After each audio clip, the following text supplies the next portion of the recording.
Good evening, SBC. Good evening, SBCC. Good evening to everyone else. North, south, east, west, perpendicular, around the corner, up the street, under the bed, and everywhere else. This is the look, they already started. This is the August 30th, 2022 edition of SBC Tuesday Talk. Glad you could join us. And I am your host and head cook and van driver and head Sunday school teacher, Mr. Mike Walker. Glad to have each and every one of y'all with us here. Glad you can join us. I think we got an action-packed show for us tonight, though. So without further ado, we'll get with the salutations. Where we got Reginald, glad to have you here, brother. Margaret, glad to have you here. Who else? Danetta Rivera, great to have you here.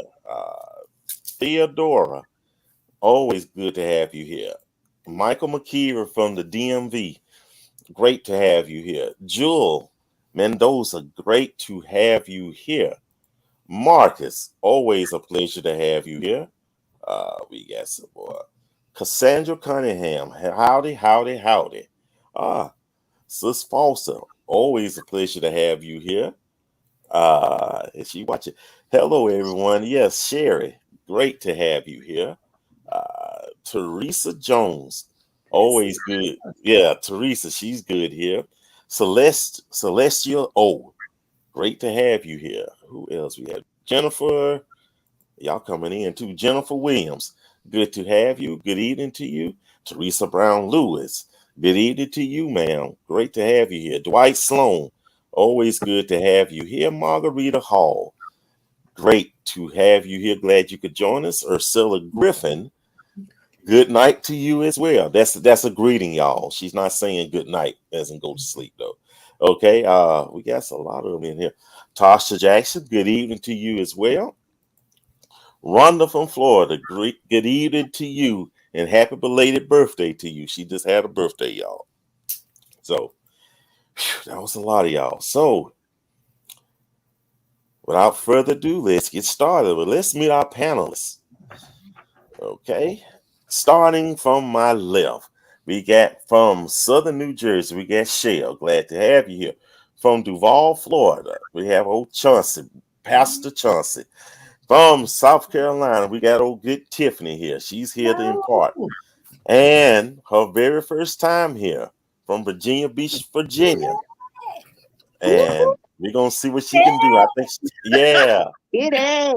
we got Kitty McCat from Virginia Beach, Virginia. Glad to have each and every one of you here this evening.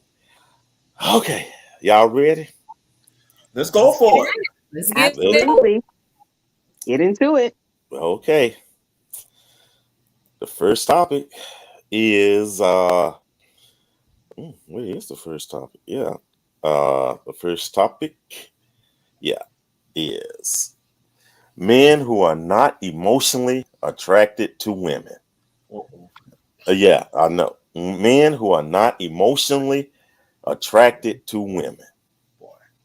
Yeah, this is a booger right here. So, how did I come up with this topic for tonight? You see that lady to my left who's grinning with the striped shirt on? She the one peeped me to this though. So, but I think it's a good topic though. So, she sent me a nice good video, and here it go. So many men that don't like women, but they're sexually unattracted to men, and they have no choice but to deal with you. And they act like it, don't they? Like, these men don't like women for real. They don't bond with women. They don't emotionally connect with women. They prefer to be around men. They respect men. They get along with men. They see men as their equals. They do not view you as it. But the only reason they're with you is because they're not sexually attracted to the men. If it wasn't for sex or power, they wouldn't be with you. I need y'all to watch out for these men. Actually, inquire about whether this man actually like women. Not if you're heterosexual. My question to you is, do you actually like women? Mine was breaking up, so Okay. I am. Did y'all hear it? Yes. Yeah. Oh boy. Oh boy. So I was like, that's my first time hearing of that. Not saying it's not possible, but that's my first hearing that. So I had to look up. The first thing I had to look up is what is emotional attraction. Of course, you had several definitions, but I read this one. This is the one I choose to go with. Many people go on a date looking for a spark, says licensed psychotherapist Rachel Purston. The tricky thing about that feeling is that it's often more reflective of a physical attraction or sexual chemistry. Emotional attraction is a different, deeper type of attraction, she explains, because it not only draws you to someone, but keeps you feeling connected in a lasting, meaningful way. And unlike physical attraction, it is often developed based on things like other person's values, their personality, and how they show they care. Mhm. Shell, since you brought me this, take a stab at this. Sure. The reason why I sent it to you, as I told you before, was this is the first time I heard a man speak on it. It's something that I've spoken on to some of my friends for years. And immediately when you say to someone, I don't think that man likes women, they'd be like, oh, he's gay. No, we're not talking about sexuality. We are talking about, do they respect women? Do they respect women outside of what a woman can do for them? So give them sex, cook and clean. So if they, like he said in the video, they don't really respect you, but they need you because they're not sexually attracted to men. And I really experienced this with my ex-husband.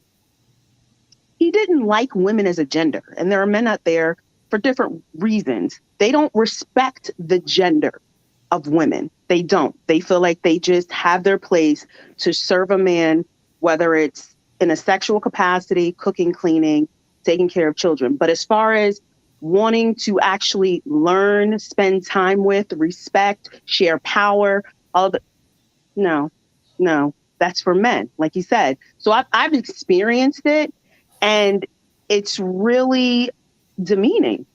Mm-hmm. It's really demeaning when you have, because even during one of the last premarital counseling sessions we had, when we were talking about paying bills and splitting up bills, and the pastor had said to him, well, there should be a certain amount that when you're paid, you either put in the account or you hand to your wife if she's going to be the one taking care of the bills, da-da-da. And without hesitation, he said, I will never give a woman money. Never. Mm. Mm. Okay.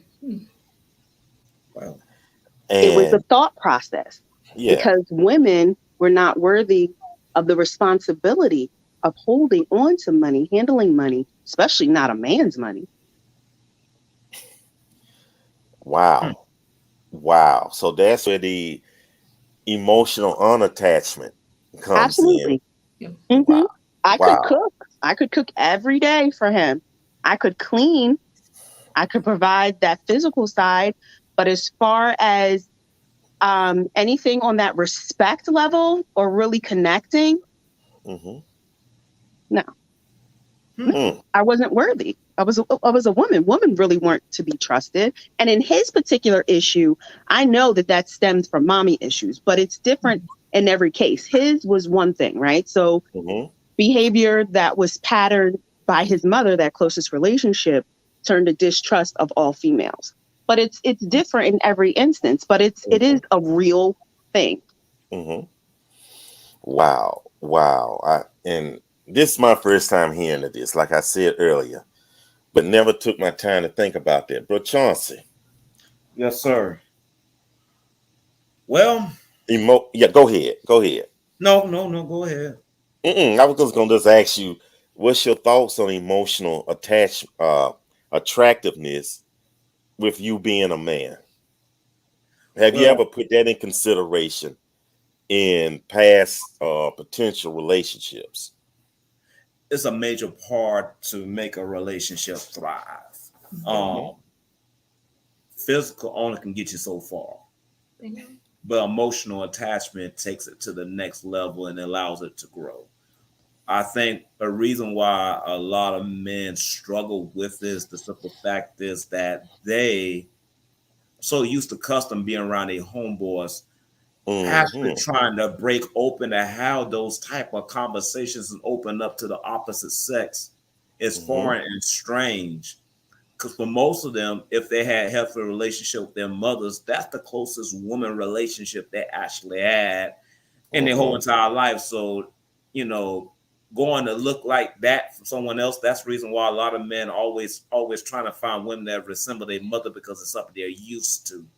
But I've learned through dating relationships, who you date with is far from your mother, and they will tell you, I ain't your mama. Okay.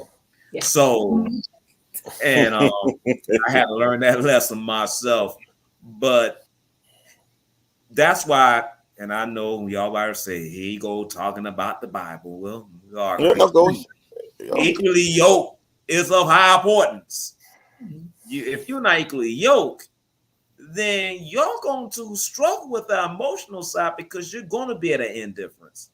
But also, you got to view men, as child of God. So they have to be respected as a equal. Because if you don't respect them as an equal, you'll miss them being a help me. I just helped somebody on that one right there.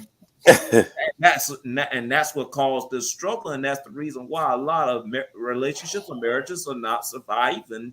It's because the women are in place to be the help me. The men struggle to understand that, and because they want to put them at lesser value, you miss the actual investment what a woman is to a man's life. So it's of high importance, and that's just my initial response to that question. Thank you, preacher. Thank you so much. Tiffany. So I have to agree with both Shell and Chauncey.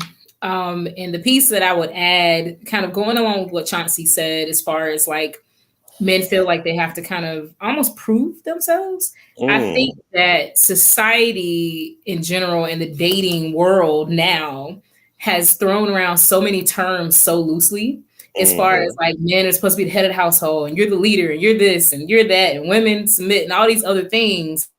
But it's like when it comes to defining those terms, we don't do a good job of giving definitions to them. So I think that plays a lot into that because the gentleman in the video, I've actually heard quite a few of his videos and a lot of them are pretty on point. A lot of them are pretty on point.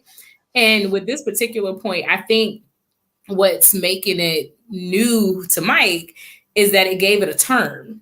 Because we talk about it all the time. Honestly, we talk about it all the time. Because even when we talk about, people approaching you with a conversation and getting past, hey, how's your day? You're beautiful. Getting beyond that, all of that's the same thing that he just talked about, kind of making those personal connections. What do we have in common? What are your likes? What are your dislikes? What are the things that excite you about life? What have you learned about your life? Like those are the things that connect you as people.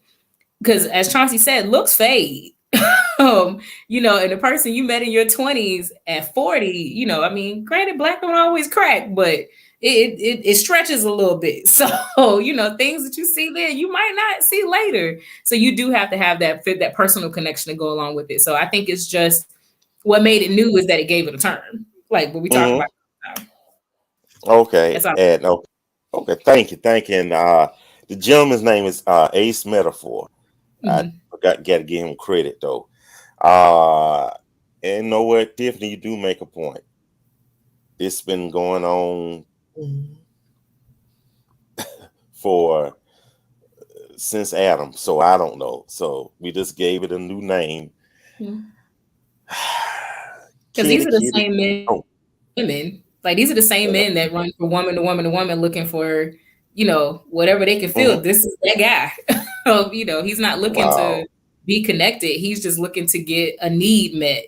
And when that meeting of need becomes old to him, then it's like, let me go get something else new. He's never going to settle down. But, and I'm going to get to you right quick, Kitty. But there's something that kind of got to me, though. And I agree with that. But I guess the disturbing thing is how he can have a stronger emotional connection with his male friends, with his homeboys. Because he You know, respects them. So Mhm. he cares what they think. He mm, cares how they move. He cares the decisions and thoughts and actions that they do. You have to have a certain level of respect to do that. But if he doesn't respect the gender, he's never going to have mm, that attachment or that connection. Mm. Because it starts with the respect. I actually listen and take in what you're saying because I respect you and your mhm. thought process and your decision process. If I don't respect you, I'm not getting that far. Preacher. So you just open up a door. You just open up. Come on through the door, Chauncey. What happens is sometimes we'll listen to our homeboys lead us in the wrong direction. And what we have to be careful with that is, especially when it comes to, because I will say this, some and this is just for the men, some of your Mhm. homeboys don't want you to succeed because that means they get left behind. Let's just call a spade a spade. So they'll put false narratives in your ear. I learned this advice from a well seasoned married man. You want Mhm. to get married, never take advice from a single person. They don't know the first thing about marriage. You have to surround yourself with people that are successful in a lane that you are trying to attain. So, from a man going from homeboys to actually Mhm. being involved in a healthy, wholesome relationship with a woman, listen to people that's in successful marriages that are engaged, be married, or people that's married because they done been through the journey, and it will show you things how to transition from that side of life into a life that you're going to attain. Because if you don't have people on your side, because I believe you try to do it alone, you will fail. That's the reason why God created community, for the Mhm. perspective for you to have help along the way. And if you don't have help and don't seek advice, then you're going to continue to be, well, I say, going from cycle to cycle and cycle until the point you realize, why I'm in so many relationships, but why I'm not married yet. Mm. Might be something wrong with me. Mm. Kitty, help us I out couldn't here. I couldn't hear all that he said, but I'll base my opinion kind of gathering from what Yeah, I everyone mean, else yeah, said. yeah. What everybody said, it was pretty Yeah, much pretty much. what he said. Yes. So even though this is dealing with men, I don't think it's necessarily a man issue. I think it could be men or women in this position. So I'll say it that way. Even though people assume women become so emotionally attached all the time, that's not necessarily true. Mhm. So I think it's not a man thing, but since we're just Mhm. talking about men, um, Mhm. I think there's a difference between someone who hates a gender, like on the level that Shell was talking about, and then someone who is just seeking physical gratification and decides not to emotionally attach themselves to someone like Tiffany was talking about. I think those are two very different things. So I can be the kind of person that doesn't want to necessarily get into a relationship. I do want, as Tiffany was suggesting, just something physical. So I might seek out a guy who's, just wants to be a hookup partner. That doesn't mean I hate men. That Mhm. means I don't want an emotional attachment right now. I just want some physical fun, to put it nicely. That doesn't mean I'm emotionally detached as from a gender. I am choosing not to attach myself emotionally to that person because that's not the level I seek with them. I might seek that with someone else, let's say, or at a time where I feel I'm ready to form attachments. Mhm. That's the difference between someone who hates a gender, because there are Mhm. women who hate men, and there are men, like Shell described, that hate women. And to me, for someone to completely dislike an entire gender, that has to stem from some sort of trauma or something, or an influence, let's say from a parent or someone close, someone in their life that they respected their opinion, that kind of helped with their grooming to form those type of thoughts towards an entire gender, to say I don't respect men or I don't respect women. So I think those are like two very different things. But Mhm. for someone to get to the level where they just completely disrespect the whole gender, I feel like there's something deeper going on inside of them that stems from an Mhm. issue in their past, and it's not just a choosing to, choosing to not be married or choosing to just hook up for now. That level of hate is a problem. And for misogyny for men and misandry for women. And again, goes back, just kind of repeating what you said, we had to be some type of either hurt that would cause someone to hate another. I mean, not only hate another gender, but to the point that you just, nothing they can do is right. That's just like a man. All those women the same. I think it's representative. I think any kind of level of deep hate, whether it be racism, sexism, ageism, there are people who hate all one race. And it stems from something. You don't pop out the womb hating someone because they're Black. That you're taught hate. Hate is taught to you, or someone does something, and in your way of healing or from that trauma is to say, I'm going to avoid all this kind of people because someone did something to me. Or you have someone constantly saying, look, that kind of person hurt you. All of those men are like that. All men lie. All men cheat, because that's something that we constantly hear fed to women. All men lie. All men cheat. All women are liars. All women are conniving. That's something like hate is planted and it's grown. It's fed. Hate is fed in people. You don't just wake up one day and just hate women. Yeah. And I was going to say, I agree with Kitty on that. And also too, like I said, it kind of goes back to the points that we made earlier too. A lot of all of it's taught, but some of it's taught from personal experience and some is taught, as Chauncey said, from your homeboys. And the same, and when you mentioned it goes for women, I was thinking that because I was like, there are a lot of females where your friend circle can give you all kinds of random advice and be like, girl, run multiple men, girl, go have fun, girl, go, you're sitting there like, that's not me as a person, but that's the popular thing to do. So maybe I should try it. And then you end up hitting all kind of brick walls and experiencing things that you don't need to experience based on the advice of someone who you clearly see their life as a burning barrel of fire. But you're just like, oh, yeah, right. So sorry, Chauncey, go ahead. And also to add, Tiffany, I'm glad that you brought that up because it made me think about something I learned through a Bible devotion, values. So important these days. Your values is the core of what you believe in and actually how you live your life. So, one of the things that I realized about values, I thought I was, all about family. Then I realized, wait a minute, it's certain things I don't do that don't point to this core value that I thought I had. So what does that? So how do we get to the place where we need to readjust to fulfill that core value? Got to put in the work. And I think in the culture society that we are in today, and let's call a spade once again, everybody's expected to come easily and simple without doing the hard work. And what happens after that? You'll put yourself in the same cycle over and over and over again.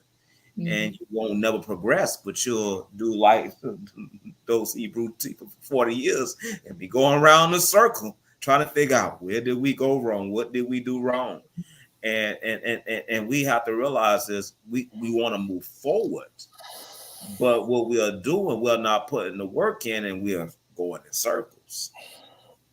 But then also too, it makes me think of a poster from like the 5th grade where it said, do what's right, even if you're standing alone. And I think that's where a lot of people are like, well, everybody else is doing it. And I feel like I'm not getting anywhere by doing it the right way. So let me go try this. And then you find yourself in all types of situations. So I think it goes right back to what Chauncey said as far as the core values, but you have to identify that, lock it in. And the quote I put out earlier was, you can't try to seek external solutions to internal problems. So you have to really identify what's going on in you, deal with it, whether it's hurt, pain, trauma, whatever, or just lessons that you learn, identify it, evolve with it, and heal from it. Right. Let me read some of these comments. What we have here, I start with Annette L. Price. She has good eyesight. First of all, Mike has a gorgeous smile. Much obliged, Oh, ma'am. wait a minute. Oh boy. Let me get my glasses. Yes, sir. Oh. I agree with Tiffany. The first thing men say to me, "You're beautiful. We should go out. Call me Mrs. Whatever his last name is. You don't know me from a can of paint. Ask about me. Let's talk. We may have something in common." They saying that when you first meet people, really? Well, I mean, I think what she's saying is like if you just like, hey, beautiful, let's go out. No, but he called her Mrs. whatever his last name is. Oh. So hey, what's going on? Like I see you, Mrs. No, it Brown. happens. It happens. Exactly. Like, Mrs. It Brown. happens. You want to go Like, I out? might not even be able to be your friend. Talk about your wife. Like, sir, I don't even know what your first name is. How you gonna claim? How Exactly. you gonna give me your last Thank name? you, Chauncey. Like I can't even spell your first name yet. I know. You got a apostrophe, a hyphen. I don't know.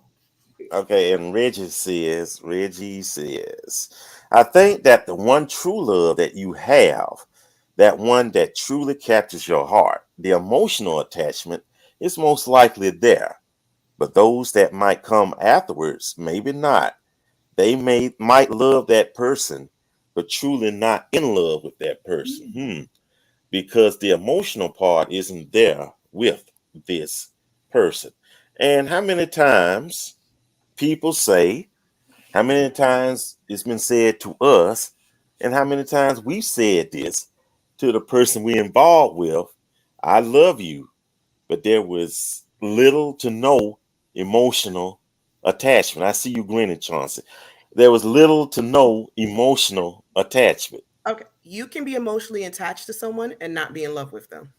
I get you. I And get you. vice versa. If you're one of those people that, because of trauma, don't respect the gender, there's not anybody you're going to have an emotional attachment with that gender because you have not dealt with the core issue that causes you not to respect that gender as a whole. And until you first admit that it's an issue, seek out and do the work to heal yourself and dig out that core, that poison that makes you think that way and feel that way, you will never have an emotional attachment with someone from that gender. So it's not about being a playboy or a playgirl. It's not about wanting to have fun. That is an actual issue that you have to admit and work on, get help and do the work to heal from. Period. It's not going to be like, oh, I love you, but I'm not in love with you. No, you have this big cancer inside of you that you haven't dealt with, and it's just going to continue to grow and take over you, and you will never be able to flourish until you deal with it. But I think there are some people that, well, I call it loving people from a distance. I think some people, you got to love them from a distance, which means that I can love you, but that emotional piece that I would find in that, it's not there. So therefore, that wouldn't be someone I would be in a relationship with, because if the meat and the potatoes aren't there, then the appetizer means nothing. Like because that part that's done. So you got to have. I agree with you, but you have the ability to meet someone and have it. These people that he's talking about don't even have the ability. That's the difference. There is some drama in this discourse that I like to address right quick, and that is the problem is, and both y'all ladies saying is true, but it's the number one thing that's been shunned down in our African American community. It's called therapy. People need to go and see a therapist because you need to work on the core of those problems before you become emotionally available to anyone. And even you just ain't talking about someone you date. Now I'm just talking about dealing with people in public. Because how many people did we not realize we hurt because we never dealt with our hurt? Yep. Chauncey, that's a self-reflection right there. You just said a whole lot, brother. Look, absolutely. Like the old saying, hurt people, hurting people. Yes. And that's one of the things I said. You walking around denying that there's anything wrong with you, and every single woman, every wife that you get, because I wasn't the first and I wasn't the last, you are walking around creating traumas. You are walking around creating traumas because you don't want to admit to your trauma. also, let's think about this also. How much more we're going to add to generational curses by actions?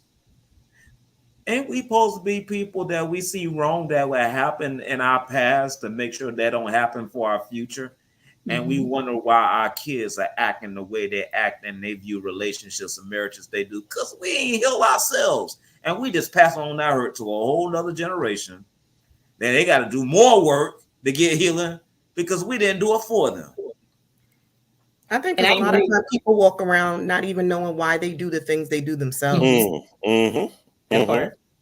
They you become, I think at a certain point, you become so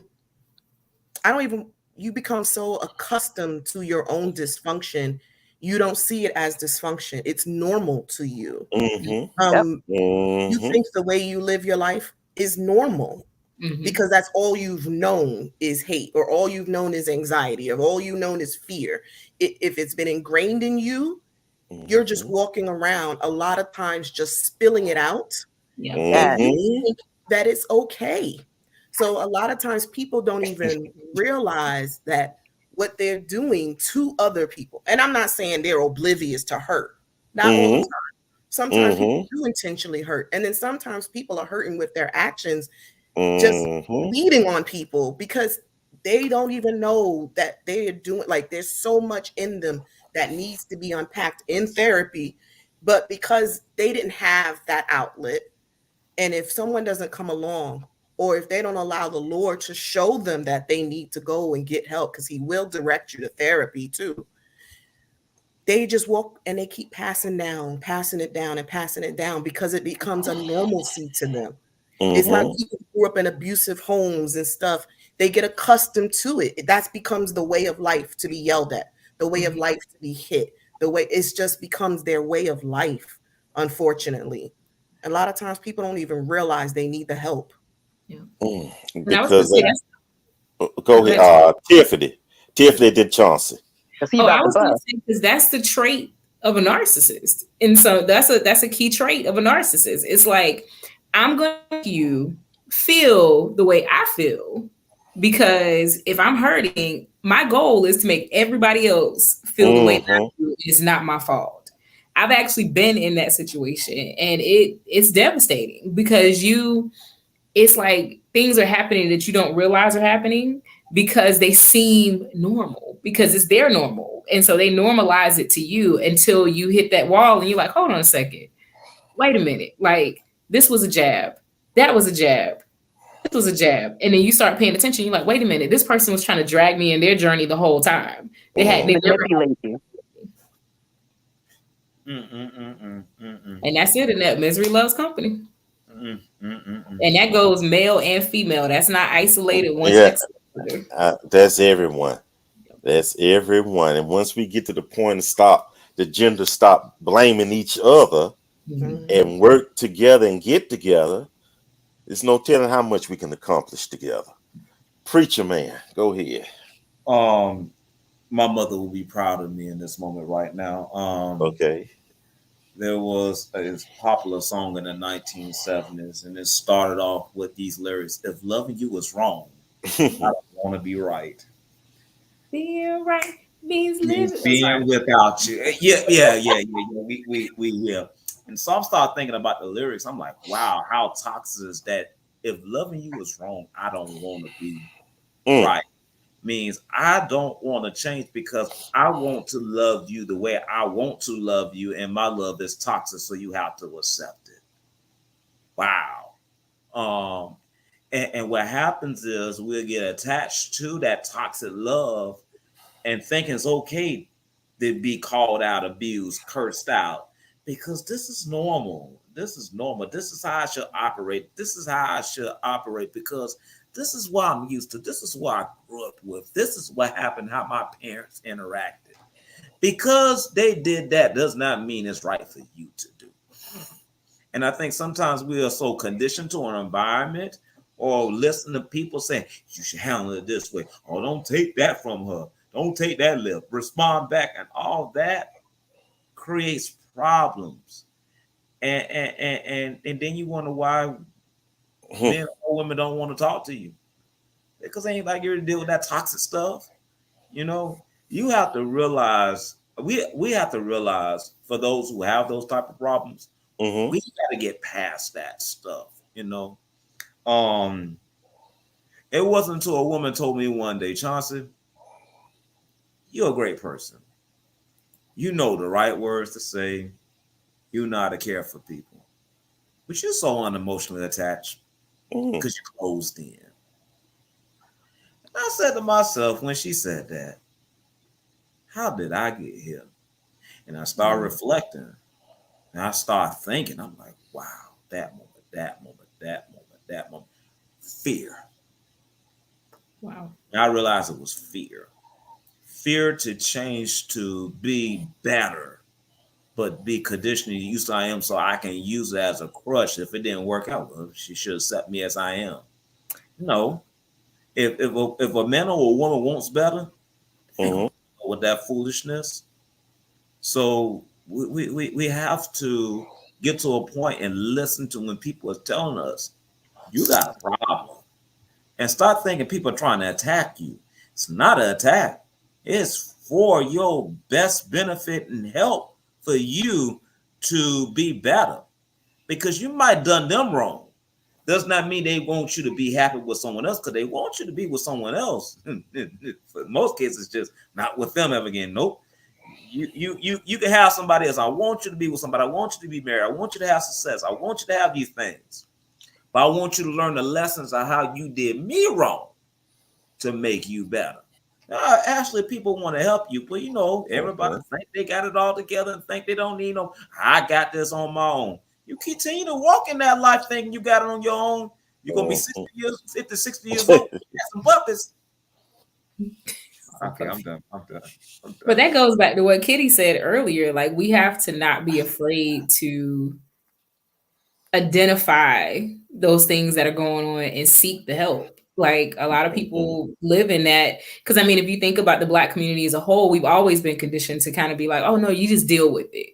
We deal with it. You get through it. You deal with it. Like, don't, men shouldn't cry, or women, you got to be hard. And, and it's like, it's all these terms and things are thrown around so loosely, but we never sit down and have a conversation like this about it to really understand and get under it. Why are we this way? What do we need to move forward? Like, we don't have those conversations. So I'm actually thankful for this particular conversation because it's necessary. Yeah. Yes, it is. Yes, it is. With that said, we'll move on to the next topic. But before we do, please like, please subscribe, and please share. Okay. It's safe to say that we all five of us are practitioners of the Christian faith. It's safe to say that, right? Christians, right? And of course, we met each other with the exception of Shell, I knew her a long time. We've known each other. We met each other in either SBC, Single Black Christians, and or Single Black Christians Connections. It's safe to say that, right? Yeah. So, and we talk about everything in these groups, like we talking about it now. Okay, no, kid, I'm not going to talk about that, but we're going to talk about something else, though. She don't. I told you everything.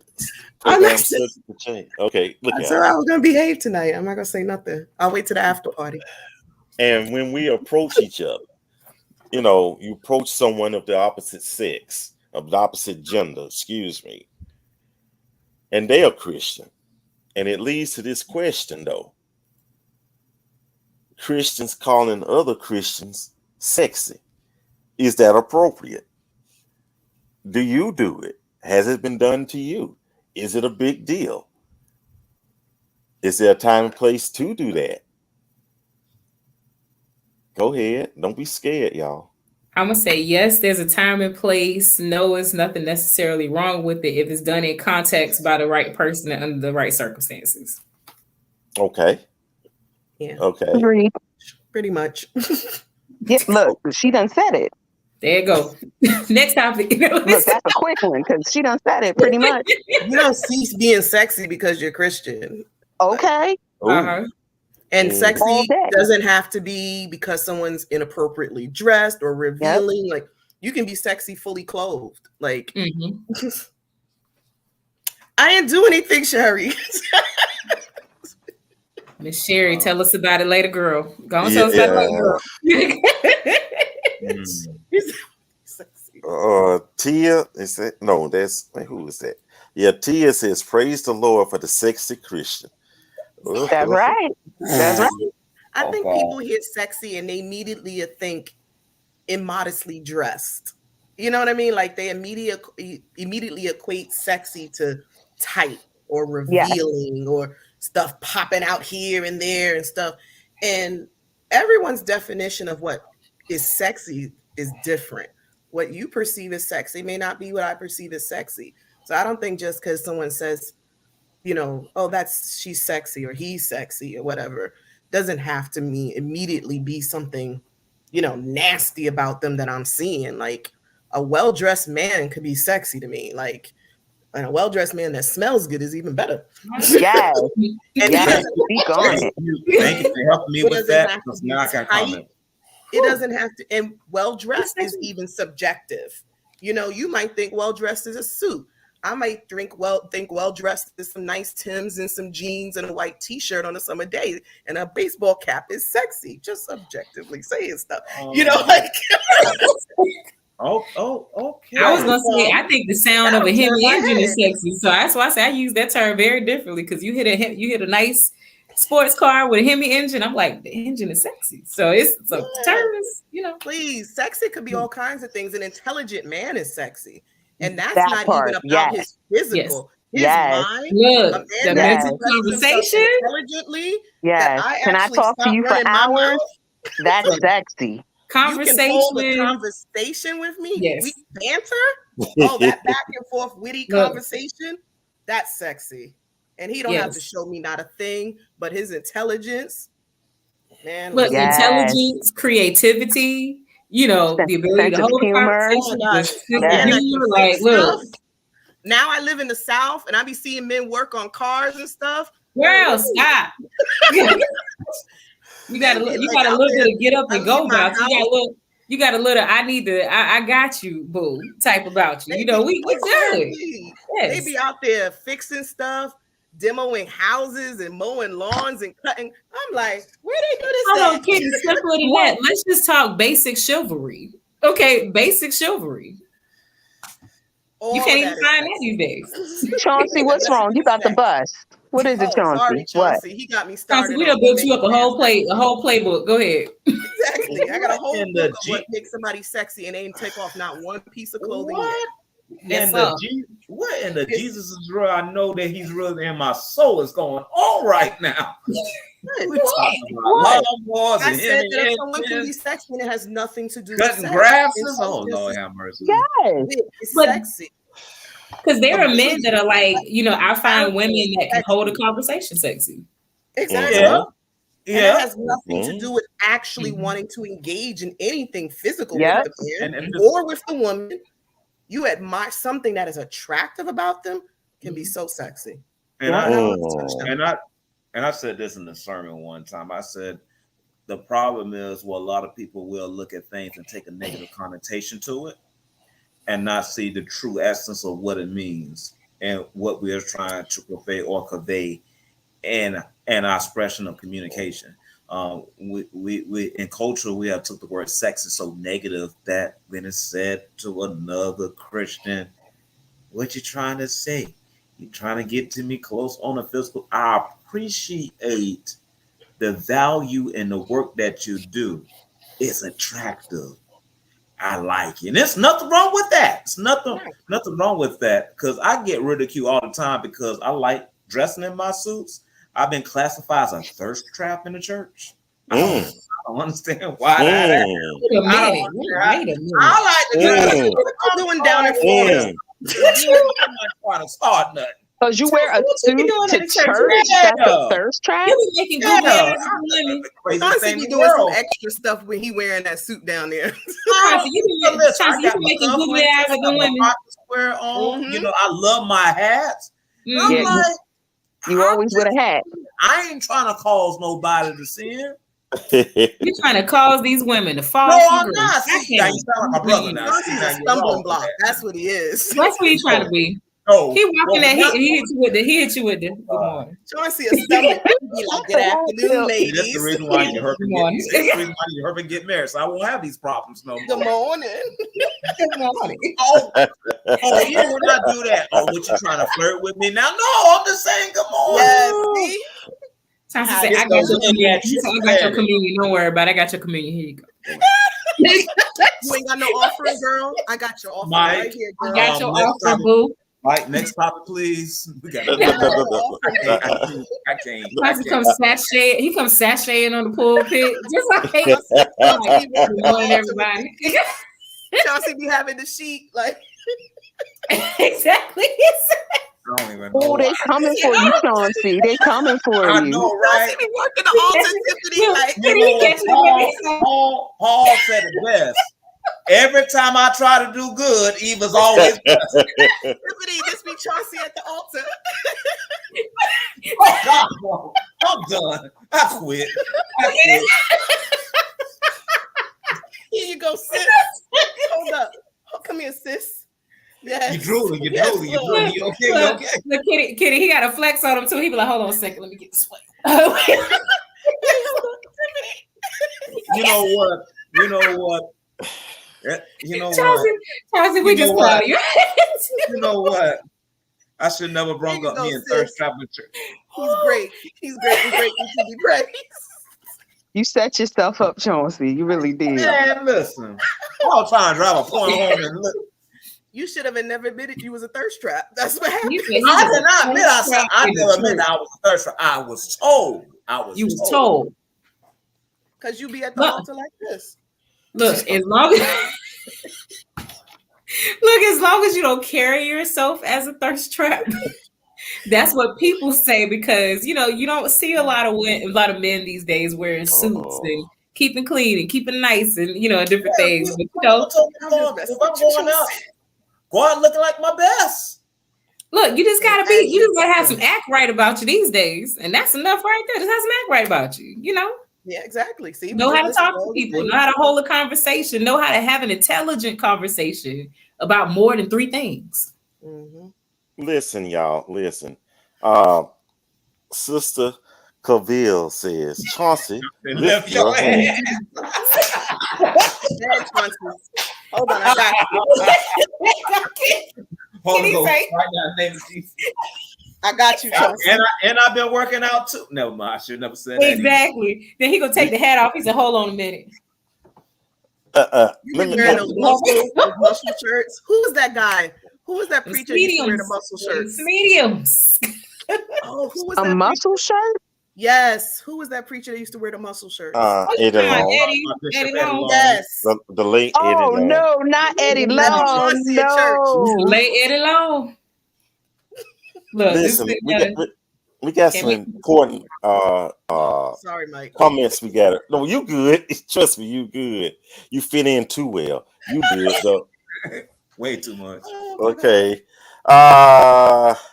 And then Mike. Price says, wait a minute. Okay, Mike. Okay, Annette is all about your smile, sir. Annette. I think that needs to be a shoot your shot. Yeah, I'm about to say that. This is like the third time she done talked about your smile, bruh. Yes, Annette. Come to the after party, Annette. Come to the after party. We will Okay, make come to the sure. After party, man.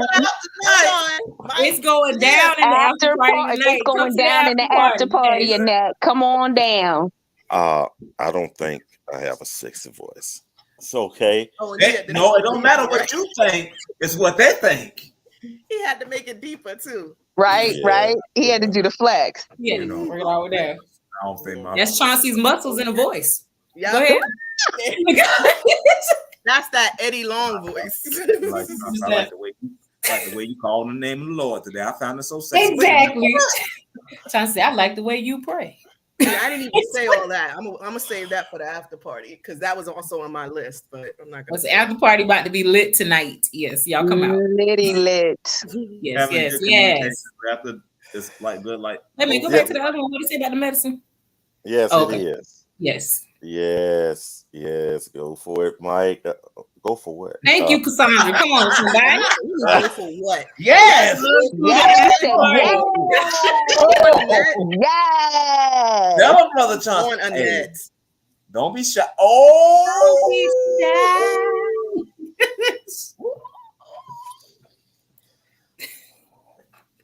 No, I will not say it again. No. Because I'm just about the thirst trap right now. And Teresa done jumped on the bandwagon. What is going on tonight? Y'all, well, this is a Tuesday on Friday behavior. Come on, Look, y'all. he's Magic Mike tonight, apparently. Magic Mike. Oh. We got Magic Mike and Kill 'em with Kindness Chauncey. All right, let's go work. Walter working Chauncey. Yes. Thirst trap passer. Walter working Chauncey. Walter Thirst working trap Chauncey. passer. Working. Yes, sir. Yes, the thirst trap. Okay, I'm gonna lay hands on you. He said, "I'm gonna lay hands on you." Lay right there. Woo, not lay the hands, sis. Water ain't help my cause at all. I see. Thirst trap pastor. I'm so parched.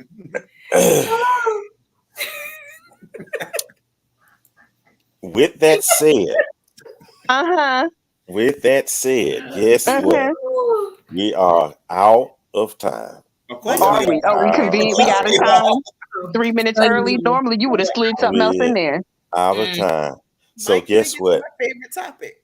It's and time Mike, for my mug, before you go, my mug applies to you and Annette. It says, "No risk, no magic." Go ahead, Pastor. Give That's the Oh. Oh. Mm. Now that we are at the altar for the invitation to discipleship. Nah. See, here he goes. Here he goes, Kitty. Here he goes. Isn't that what you just talked about? If there's one. Hey. He said, Coming up next at 5:30, we will have the Tuesday night after party. We will talk about things, maybe things we don't need to talk about, but we're going to talk about it. Wait, look. And then on Saturday, we will have Saturday night soca. Things will be much worse on Saturday night. So I don't know what's going to happen. And then Tuesday night, it may start all again. We may or may not have a broadcast on I'm gonna Tuesday, call out. but make sure you join us, tune in, and see. Wait, before we go, I just want to shout out my mom. Hey, Mommy. I saw you pop in. Hi, Mommy. I'm in tears.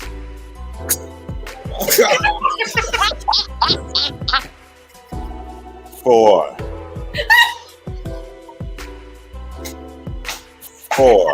Okay, you can talk with me. Chauncey, I fell. 4. See, Chauncey just flexed when he put the hands up. He flexed on it. Thank you to the studio audience. Chauncey, you know you're going to hear about this, right? Thank you, Michelle. Thank you, Chauncey. Thank you, Tiffany. And thank you, Kitty. You did too well on your first night. Yes, you. This was fun. I need to come make a mess another time. We're in this place tonight. No. So until then, See that quicken? we'll see each other later. Till then, y'all take care, okay?